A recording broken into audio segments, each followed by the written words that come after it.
So are you ready to kick off? Yeah, go ahead. Okay.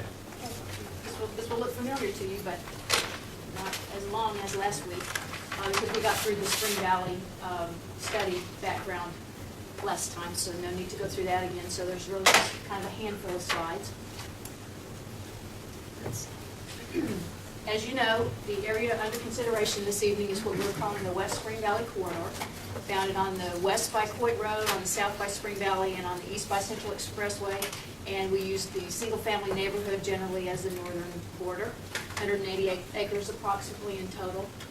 And we're here this evening to conduct the two required public hearings on the moratorium as required under state law, one at the Planning Commission, one at the City Council. And the purpose of the moratorium is to allow the city time to review its existing ordinances to determine whether they're adequate to protect the public health, safety, and welfare.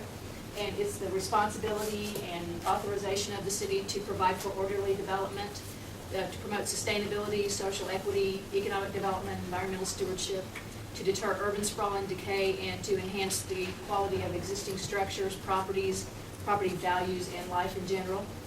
All of this is stated in the ordinance that will enact the moratorium upon its second reading and adoption next week. Also required of the city is a statement or a summary of findings. These are a few items taken from the ordinance. And basically what they say is that current conditions, including land use and development, don't promote those same items, public health, safety, and welfare. And in the absence of changing the ordinances, it's likely that those conditions will be perpetuated. For example, vacancies lead to depressed rents and rental incomes, less than desirable maintenance, and increased criminal activity as buildings deteriorate. That existing regulations don't really encourage new and high-quality development. Also, that growth has occurred throughout the community since we last looked at the ordinances as they apply to this corridor, and that the location and type of commercial development along West Spring Valley ought to be evaluated.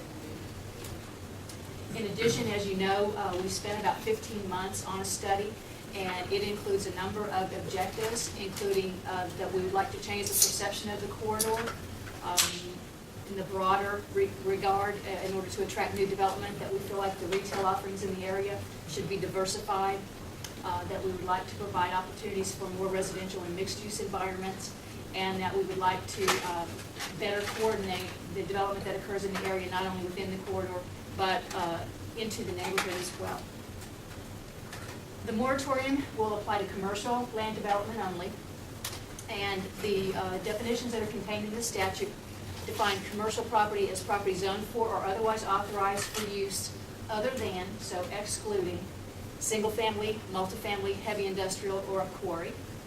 And then property development is defined as construction, reconstruction, alteration, or improvement of commercial buildings, or the subdivision or replatting of a subdivision of commercial property. During the moratorium, the city is authorized to stop accepting permits, approvals, authorizations that are necessary for that type of commercial land development to take place. We are limited to 90 days on the initial moratorium. As we mentioned, another limitation is it will not apply to property that's used for residential purposes or to projects already in process. The local government code has a section on, it's called the vesting statute, and it defines what constitutes a project and its vesting. In other words, once a permit is filed, then the project is reviewed under the ordinances that were in place at the time of the filing. And also, we are required to provide a process for a waiver, and that's spelled out in the ordinance as well. Monica, do we have any projects that are in progress in this? I'm not aware of it. Well, there's one that we are looking at right now, but it's been in for a few days. So we're going to look at it and determine whether it is qualified to proceed. Okay. This is the revised schedule based upon the postponement of the hearing that we were originally scheduled to hold last week. So we published the notice on the 2nd. The Plan Commission hearing and the council hearing and the first reading of the ordinance by the council are this evening. The temporary moratorium goes into effect on December 9th, and that's based on the number of business days after publication of the notice. And then next Monday, the second reading and adoption of the ordinance are scheduled, so that's when the clock begins ticking towards the first 90 days.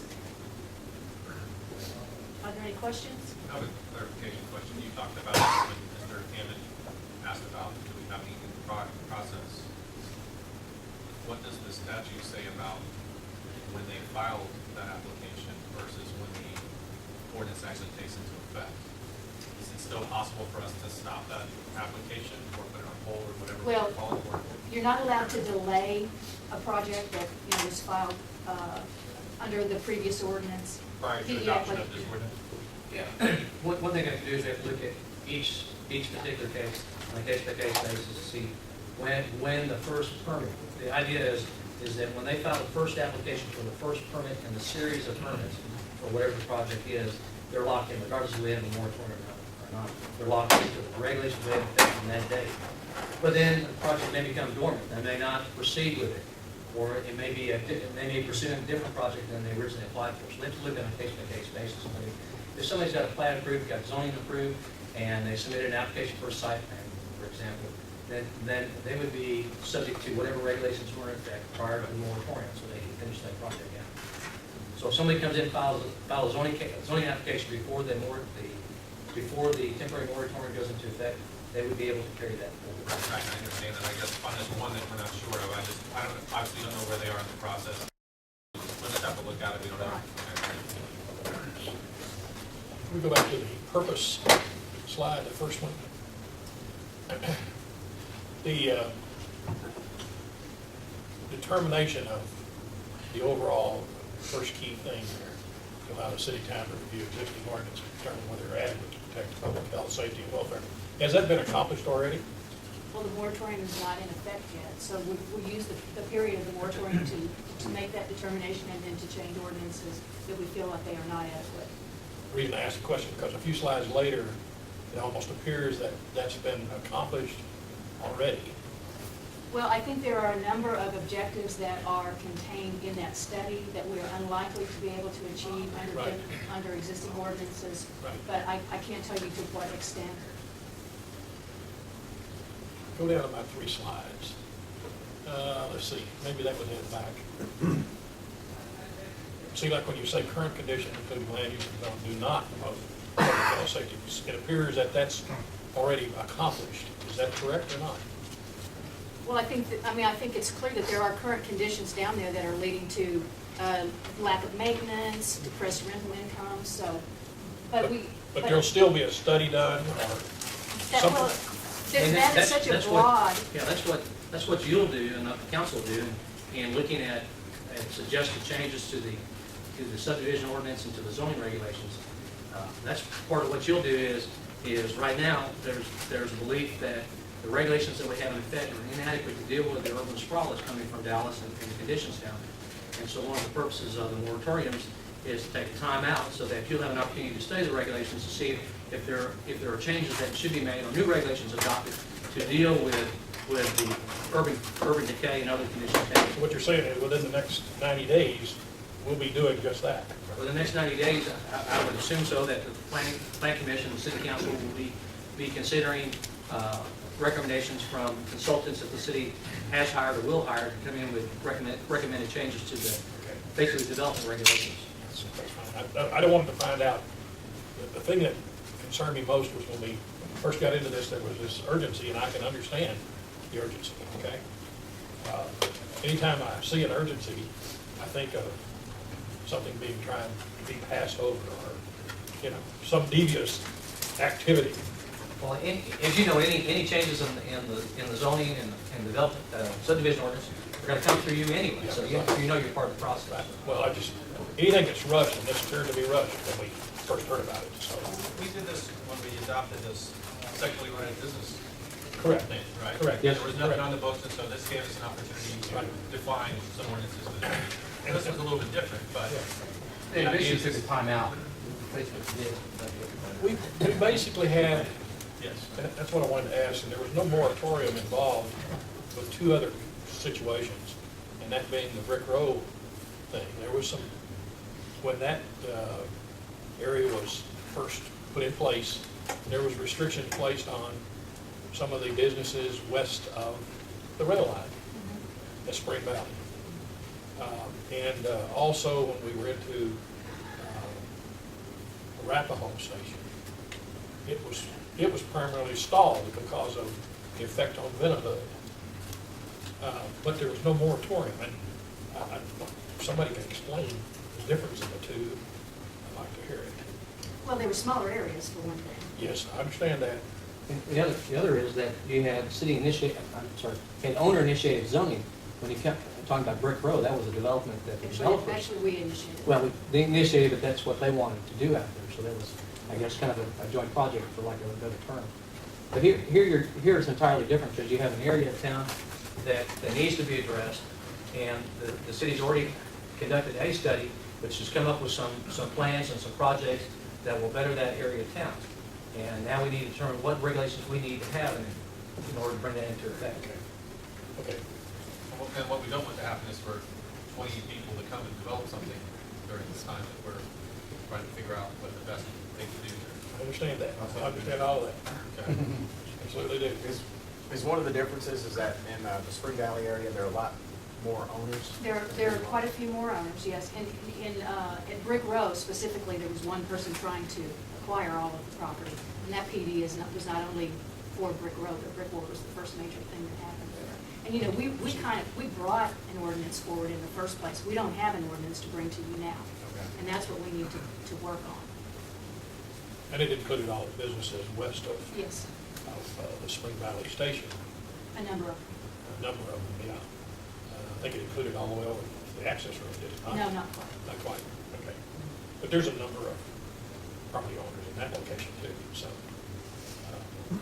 And they currently, under that development, they have restrictions on them as to enlarging their business, changing their business. If they sell their business, the new owner cannot enlarge or change. I believe is basically, that's a general terms for it. But we brought you an ordinance in the beginning. Here we started with a I study. understand that, so, okay. Monica, could you go back to the definition slide? Or where it says, you know, talking about, yes.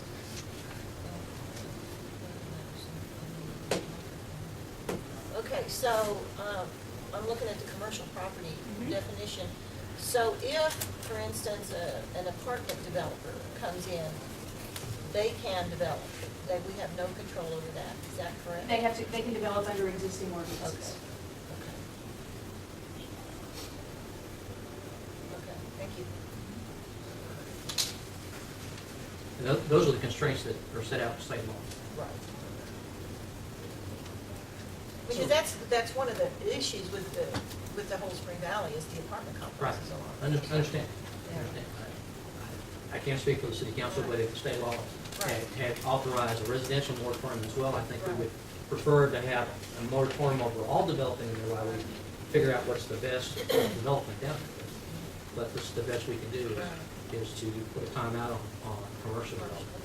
But, for example, if a residential, if it's property that's zoned for residential, used for residential, and they want to go to commercial, they won't be able to do that. So state law does not allow a moratorium for residential. It does, but it's based on inadequate public infrastructure, basically. And we can't, Like streets or water issues or right, something? or public facilities such as police and fire. We can't claim that there's inadequate streets, water, sewer, or police and fire protection out there. Any other questions, comments, discussion? Are we, once we adjourn, can we leave, or are we required to stay for the council No, session? you don't have to stay for the second hearing. Okay, just want to set everyone's expectations. Yeah. Yeah, tomorrow night will be maybe a long one, so, everyone come on, you'll say it's. I'll shake my head. So please be prepared for that. You do have minutes also from the last meeting on your agenda for this tomorrow. Yeah, so we'll need to act on that, approve those. All right. Anything else? All right. Thank you. That's good. Very well. Yes.